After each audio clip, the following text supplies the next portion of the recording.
د پاکستان طرف نه په انډیا باندې ډیره خطرناکه حمله وشوه. د انډیا ټول نیوز چینل مکمل طور سره هیک کړي.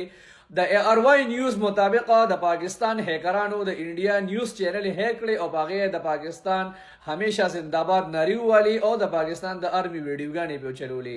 د ARY نیوز دا ویډیو ورکړی دا اوس د ټیک تی غلط دي دا تاسو په کمنټس کې وایي. خو د ARY نیوز دا داوا ده چې بیګا انډیا هم پاکستان باندې سایبر اٹیک کړو او د پاکستان نیوز چینل هیک کړی. مطلب جیو نیوز، سما نیوز، ARY او سم ادر چې کوم ویب سایټ او نیوز چینل دي هغه هیک کړو او هغه باندې چې کوم دي د موساد بارکی او د پاکستان د پوج خلاف چې کوم دي سټیټمنټ چلولي وو.